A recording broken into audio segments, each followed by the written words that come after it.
KCP உங்கள்கிட்ட தொடங்கலாம்னு நினைக்கிறேன். நம்ம ஒரு பெரிய தலைவர் புகழும் போது எம்ஜிஆர் அவர்களை பத்தி இப்போ அண்ணாமலை அவர்கள் கொடுத்த அறிக்கையில நிறைய அவரை புகழ்ந்து அவரோட நற்குணங்கள் எல்லாம் சொல்லியிருக்காரு. அவர் எப்படி ஏழை மக்களுக்காக வாழ்ந்தாரு, என்னெல்லாம் செஞ்சாரு அப்படி. இப்ப இன்னைக்கு வந்து காமராஜரை புகழ்ந்து அதிமுகவோ திமுகவோ பேசும்போது அவர் காங்கிரஸ் தலைவர்னு பாக்குறது இல்ல, அவரை தனதாக்கி கொள்றோம், நாங்களும் காமராஜர் மாதிரி நல்லாட்சி கொடுப்போம்னு சொல்றோம். அந்த மாதிரி அவங்களோட லீடரோட அசோசியேட் பண்ணி மோடிக்கும் அந்த நற்குணங்கள் சொல்லிக்கிறதுல என்ன தவறு கண்டு பல இடங்கள்ல அதிமுக காரங்க பிஜேபியோட ஆதரவுல இத சொல்றதுல இருக்கிற இடங்கள்ல கூட்டணி தர்மத்துக்காக எம்ஜிஆர் புகழை பாடி வாக்குகள் வந்து விழுந்திருக்கலாம். கட்சியை அபகரிப்பதற்கோ அல்லது அந்த வாக்கு வங்கியை அபகரிப்பதற்கோ அல்லது அந்த கட்சியை துடை தெரிவதற்கு எம்ஜிஆரையே பயன்படுத்த வேண்டும் என்று அவர்கள் வந்து நினைக்கிறார். அவர் எம்ஜிஆருடைய புகழை பாடுவதில் தவறில்லை. வசதியான தொகுதிக்கு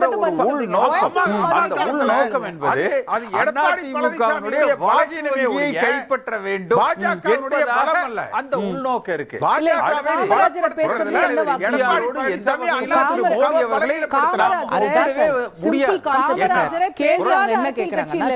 நாகராஜ் என்ன சொல்றாரு, விட்டுட்டு போயிருக்கிறாரு, அதனால அவங்க அந்த மக்கள் வந்து எங்கிட்ட வருவாங்கன்ற ஒரு அர்த்தத்துல சொல்றாரு. அது இதுல நிரூபணமா தான் நான் கேக்குறேன். அப்ப நீங்க எம்ஜிஆர் காமராஜரையோ புரட்சி தலைவர் எம்ஜிஆர் புகழ்வதில நம்ம தவறுன்னு சொல்லல. அந்த கட்சிக்கு ஒரு உள் நோக்கம்படி இருக்கு. அண்ணாமலை அவர்கள்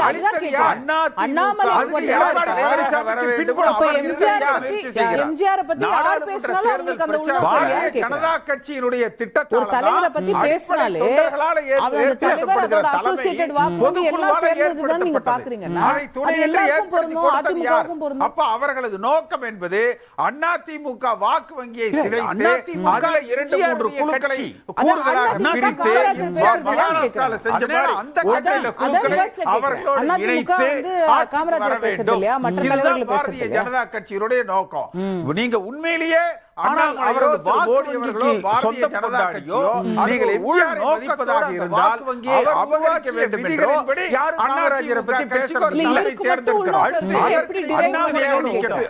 இவர் மட்டும் வாக்கு வங்கிக்காக உள்நோக்கத்தோடு பேசுகிறார். நீங்க அந்த தமிழீழத்தை அமைத்து கொடுக்க வேண்டும். குறைந்தபட்சம் தமிழ்நாட்டு மீனவர்கள் ஒரு பாதையை சொன்னாங்க. நாடாளுமன்ற தேர்தல் பிரச்சாரத்துல அண்ணாமலைங்கிறவர் ஒரு பாஜக கட்சியுடைய தலைவர். எம்ஜிஆர் எப்படி பென்ஷன் கொடுத்தாரு, நாங்க நாடாளுமன்ற தேர்தலுக்கு பிறகு யார் தலைவராக வருவார் கொடுக்கிறோம்ங்கறது அல்ல முடிவு பண்ண முடியும். பெரியாருக்கும் அதிமுக என்ன சம்பந்தம்? பாரதிய ஜனதா கட்சி என்ன சம்பந்தம்? ஒரு கண்டனத்துக்கு உரியதாக இதை திராவிட பாரம்பரியமாக அமைந்ததற்கு வித்திட்டு அண்ணாமலை சொல்ற மாதிரியே நம்ம கேட்ட அந்த வாக்கு வங்கி என்பது இப்ப ஜெயலலிதா அம்மா காலத்துல அதிமுக அவர்கள் பாஜக கூட்டணியில இருந்தது. அப்ப அதிமுக ஒரு பாஜக சுயமா இல்லையா? அதுபோல எடப்பாடி பழனிசாமி அவர்கள் நடவடிக்கையில அதிருப்தியாக இருந்தார். உயிரோடு இருக்கிற பிஜேபியோட சேர்ந்து நிற்கிறார். அவர் வைத்திருந்தார் இடத்துல அவர் மறைவுக்கு பிறகு விழுந்த வாக்குகள் நினைவு தினமாக விழுந்த வாக்குகள் அதிமுகவை நீங்க சொல்ற உயிரோடாக தலைவர் எம்ஜிஆர் பல இடங்கள்ல அதிமுக மோடியவர்கள் பிஜேபியோட ஆதரவுல கட்சி நிலைப்பாட்டில் இருக்கிற இடங்கள்ல கொண்டு கூட்டணி தர்மத்துக்காக அரசியல் ஆட்சி தர்மத்துக்காக எம்ஜிஆர் இடங்கள்ல வாக்குகள் வந்து விழுந்திருக்கலாம்.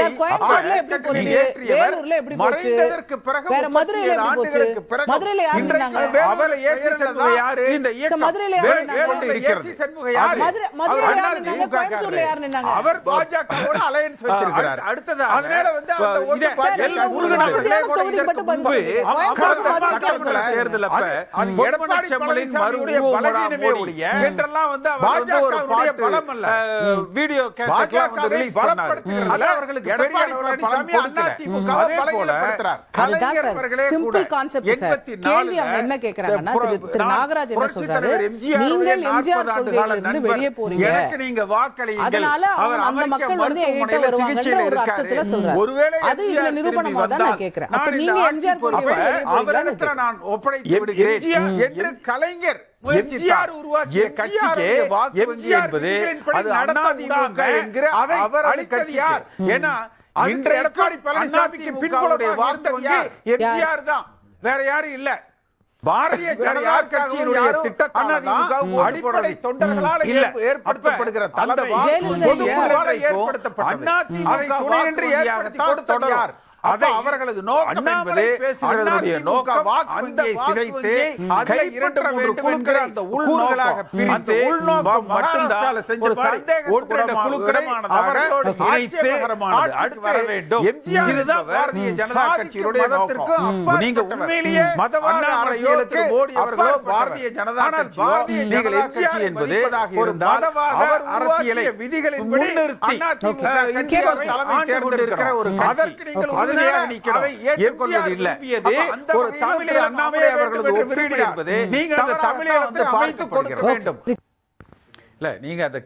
வாக்கு வங்கி என்பது இப்ப ஜெயலலிதா அம்மா காலத்துல அதிமுகவும் பாஜகவும் கூட்டணியில இருந்தது. அப்ப அதிமுக ஓட்டு பாஜக போச்சா இல்லையா? அது போல எடப்பாடி பழனிசாமி அவர்கள் நடவடிக்கையில அதிருப்தியாக இருந்த ஓபிஎஸ் பிஜேபியோட சேர்ந்து நிற்கிறார். அவர் போட்டியிடுகிற இடத்துல ஓபிஎஸ்க்காக அது விழுந்த வாக்குகள், பிஜேபிக்காக விழுந்த வாக்குகள் இல்ல. பல பேர் இப்ப நீங்க சொல்ற நயினார் நாகேந்திரனே அதிமுக தானே. பல இடங்கள்ல அதிமுக காரங்க பிஜேபியோட ஆதரவுல நிலைப்பாட்டுல இருக்கிற இடங்கள்ல கூட்டணி தர்மத்துக்காக அந்த இடங்கள்ல வாக்குகள் வந்து விழுந்திருக்கலாம். கோயம்புத்தூர்ல எப்படி போச்சு, வேலூர்ல எப்படி போச்சு, வேற மதுரையில எப்படி போச்சு? மதுரையில யார் நின்னாங்க? வேலூர்ல ஏசி சண்முகம் யாரு? மதுரையில யார் நின்னாங்க? வேலூர்ல ஏசி சண்முகம் யாரு? மதுரையில யார் நின்னாங்க? கோயம்புத்தூர்ல யார் நின்னாங்க? அவர் பாஜகவோட அலையன்ஸ் வச்சிருக்கிறார். அதனால வந்து அந்த ஓட்டு பாஜக உங்களுக்கு வசதியான தொகுதிக்கு மட்டும் பதில் சொல்றீங்க. கோயம்புத்தூர் மதுரைக்கு பதில் சொல்லுங்க. அது எடப்பாடி பழனிசாமியுடைய பலகீனமே ஒழிய பாஜகவினுடைய பலம் அல்ல. பாஜகவை பலப்படுத்துகிறதுல எடப்பாடி பழனிசாமி அதிமுகவை பலகீனப்படுத்துறார். அதுதான் சார் சிம்பிள் கான்செப்ட் சார். கேள்வி அவங்க என்ன கேக்குறாங்கன்னா, திரு நாகராஜ் என்ன சொல்றாரு, நீங்கள் எம்ஜிஆர் கொள்கைகளிலிருந்து வெளியே போறீங்க, அதனால அவங்க அந்த மக்கள் வந்து எங்கிட்ட வருவாங்கன்ற ஒரு அர்த்தத்துல சொல்றாரு. அது இதுல நிரூபணமா தான் நான் கேக்குறேன். அப்ப நீங்க எம்ஜிஆர் கொள்கை விட்டு வெளியே போறீங்களான்னு கேக்குறேன். எம்ஜிஆர் உருவாக்கிய கட்சிக்கு எம்ஜிஆர் விதிகளின்படி நடத்த விடாம அதை அளித்தது யார்? அதுக்கு எடப்பாடி பழனிசாமிக்கு பின்புலமாக இருந்தது யார்? யார்? பாரதிய ஜனதா கட்சியினுடைய திட்டத்தால தான் அடிப்படை தொண்டர்களால் ஏற்படுத்தப்படுகிற தலைமை பொதுக்குழுவால ஏற்படுத்தப்பட்டது. அதை துணை நின்று ஏற்படுத்தி கொடுத்தது யார்? அப்ப அவர்களது நோக்கம் என்பது அதிமுக வாக்கு வங்கியை சிதைத்து அதுல 2-3 குழுக்களை கூறுகளாக பிரித்து மகாராஷ்டிரால செஞ்ச மாதிரி 1-2 குழுக்களை அவர்களோடு இணைத்து ஆட்சிக்கு வர வேண்டும். இதுதான் பாரதிய ஜனதா கட்சியினுடைய நோக்கம். நீங்க உண்மையிலேயே அண்ணாமலையோ திரு மோடி அவர்களோ பாரதிய ஜனதா கட்சியோ நீங்கள் எம்ஜிஆரை மதிப்பதாக இருந்தால் அவர் உருவாக்கிய விதிகளின்படி அதிமுக கட்சிக்கு ஒரு தலைமை தேர்ந்தெடுக்கணும். அதற்கு நீங்கள் உறுதுணையாக நிற்கணும். எம்ஜிஆர் விரும்பியது ஒரு தமிழீழம் அமைய வேண்டும் என்று விரும்பினார். நீங்க அந்த தமிழீழத்தை அமைத்து கொடுக்க வேண்டும். குறைந்தபட்சம் தமிழ்நாட்டு மீனவர்களுக்கு ஒரு பாதுகாப்பையாவது நீங்கள் ஏற்படுத்தி கொடுக்கணும். நீங்க எம்ஜிஆர் சத்துணவு போட்டார், நாங்க நாடு பூரா சாப்பாடு போடுறோம். எம்ஜிஆர் முதியோர் பென்ஷன் கொடுத்தார், நாங்க நாடு பூரா கொடுக்கிறோம். எம்ஜிஆர் வீடு கட்டி கொடுத்தார், கொடுக்கிறோங்கிறது அல்ல. நீங்க பெரியாருக்கும் அதிமுகவுக்கு என்ன சம்பந்தம்னா சாவர்கருக்கும் பாரதிய ஜனதா கட்சிக்கு என்ன சம்பந்தம்? நீங்க அண்ணா திராவிட பாரம்பரியம் அதற்கு வித்திட்டவர். நீங்க அண்ணாமலை வருவதற்கு முன், அண்ணாமலை வந்ததற்கு பின் அப்படின்னு எடுத்து பாருங்க. அண்ணாமலைக்கு அப்புறம் தான் இது போன்ற குற்றச்சாட்டுகள் வருதே ஒழிய அண்ணாமலைக்கு முன்னால வந்து இது போன்ற குற்றச்சாட்டுகள் பெரிய அளவில் உங்க பிரச்சனை பிஜேபியா அண்ணாமலையா? நீங்க உங்க பிரச்சனை பிஜேபியா? இல்ல இப்ப பிஜேபி வளருது, பிஜேபி தவறு செய்துன்ற பிரச்சனையா, அண்ணாமலை வந்து பிரச்சனையா?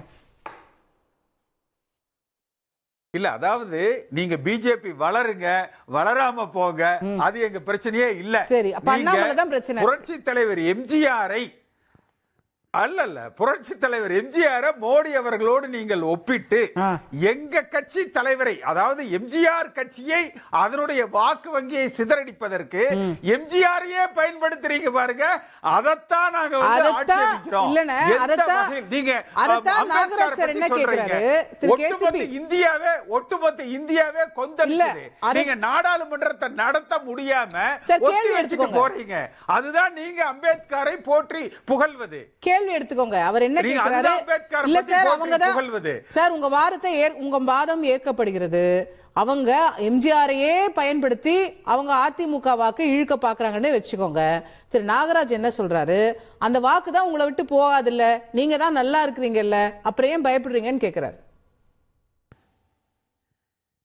ஏங்க எங்களது எல்லைக்குள் நீங்க நுழையிற பொழுது இது எங்க எல்லைக்குள்ள வராதீங்கன்னு சொல்ல வேண்டியது எங்களுடைய கடமைங்க. நாங்க எல்லைக்குள்ள நுழைவோம், இங்கிருந்து எதையும் நாங்க களவாடிட்டு போயிட மாட்டோம். இதெல்லாம் நீங்க உத்தரவாதம் கொடுக்கலாம். ஆனா நீங்க எங்க எல்லைக்குள்ள வராதீங்க, இது எங்க கட்சி, இந்த கட்சி எம்ஜிஆருடைய கட்சி, அந்த எல்லைக்குள்ள நீங்க நுழையாதீங்க என்று சொல்லுகிற தார்மீக பொறுப்பும் உரிமையும் எங்கள்கிட்ட இருக்கு. நீங்க அதே மாதிரி பெரியாரை பத்தி நீங்க சொன்னீங்க. நீங்க ரவி சொன்னாரு இடபிள்யூஎஸ், அதை கூட புரட்சி தலைவர் எம்ஜிஆர் அவர்கள் பரிச்சாயத்தமாக முயற்சி செய்து பார்த்தார்னு. பெரியார் கொள்கைகள் இருந்து அண்ணா கொள்கைகள் இருந்து அதையும் தாண்டி முன்னேறிய சமுதாயத்தின் மீது வெறுப்பு இருக்கக்கூடாது, அவர்களையும் அனுசரித்து அவர்களது தேவைகளையும் நாம் முடிந்தால் பூர்த்தி செய்ய முடியுமா என்று முயற்சிக்கிற ஒப்பற்ற தலைவராக புரட்சி தலைவர் எம்ஜிஆர் அவர்கள் இருந்தார். நீங்க அதுல போற்றணும். இல்ல அதே மோடி செஞ்சா தப்புன்றீங்களே, உடன்படல. அதே மோடி செஞ்சா தப்புன்றீங்களே, அதனால அதிலிருந்து இருந்து அவர் பின்வாங்கினார். ஆனால் மோடி நீங்க செஞ்சிருக்காரு, அது ஏத்துக்கிறீங்களா இல்லையா? நீங்க அவர்களை பொறுத்த வரைக்கும் நீங்கள் முழுமையாக முன்னெடுப்பது என்பது மதவாத அரசியல். நீங்க திடீர்னு மதவாதத்துக்கு போறீங்க. நீங்க மதவாதம் பத்தி பேசுங்க, உங்களுக்கு 2 minutes தனியா டைம் தரேன். நீங்க மதவாதம் பத்தி ஃபுல்லா பேசுங்க. நான் கேட்ட கேள்வி இடபிள்யூஎஸ் பத்தி நீங்க ஒரு விளக்கம் கொடுத்தீங்கல்ல, எம்ஜிஆர் ஏன் அதை கொண்டு வந்தாருன்னு ஒரு விளக்கம் கொடுத்தீங்கல்ல, அந்த விளக்கம் மோடிக்கு பொருந்தாதான் கேக்குறேன். மோடி செய்யும் போது எதிர்க்கிறீங்க, எம்ஜிஆர் கொண்டு வந்தா சரின்றீங்க. இல்ல அப்படி இல்ல, நான் சொன்ன கான்டெக்ஸ்ட் எம்ஜிஆர் அனைத்து தரப்பு மக்களுக்கானவராக இருந்தார். அதுதான் சார் இடபிள்யூஎஸ் என்பது. சரி, அதே ஆங்கிள்ல மோடி செய்ய கூடாதுன்னு கேக்குறேன் சார். அவங்க செய்யற விஷயம் ஒண்ணுதான் சார். எல்லா தரப்பு மக்களையும் அனுசரிப்பவராக இல்லை. ஓ, அப்படி சொல்றீங்க. அவர் இந்துத்துவா என்கிற அந்த சித்தாந்தத்தை மட்டுமே முன்னெடுக்கிறார். சார் இடபிள்யூஎஸ்ல இந்துத்துவா வராது. அதுதான் அவங்க மீது இருக்கிற இடபிள்யூஎஸ்ல இல்ல. நீங்க நான் அதான் சொல்லிட்டேன், நீங்க இந்துத்துவா தனியா சொல்லுங்க, அதுக்கு 2 minutes தனியா வச்சுக்கோ. இடபிள்யூஎஸ் பிரச்சனையை முதல்ல முடிச்சிருவோம். இடபிள்யூஎஸ்ல இந்துத்துவா கிடையாது, இது இடஒதுக்கீடு. இதே பொருளாதார ரீதியில் முன்னேறிய வகுப்பினருக்கு இடஒதுக்கீடு கொடுக்கலான்னு எம்ஜிஆர் முயற்சித்தார். அது நீங்க என்ன சொல்றீங்க? அவங்களுக்கும் நம்ம உதவ முடியுமான்னு பாக்குறாரு பாருங்க தலைவன், சூப்பர்னு சொல்றீங்க. ஆனா அதை மோடி முயற்சித்தால் அது தவறான சமூக நீதி இல்லை, ஏற்றுக்கொள்ளவில்லை, அதற்கு எதிராக இருக்கிறார்கள் என்கிற காரணத்தினால அதை டிராப் பண்ணிட்டாரு. அவர் அதை செயல்படுத்தல. அப்ப அவர் பரிச்சாயத்தமாக முயற்சித்து செயல்படுத்த கூடாது, இது தமிழகத்துக்கு ஒத்து வராது என்று ஒதுக்கியதை நீங்க இன்றைக்கு செய்வது எப்படி? நம்ம 2 பேரும் ஒரே செயலை செய்யறாங்க எடுத்துக்க முடியும். Fair enough, let's move on. ஒன்று. இரண்டாவது, அவர் செய்த இன்னைக்கு திருப்பதி கோயில் அன்னதானம் போடுறாங்க.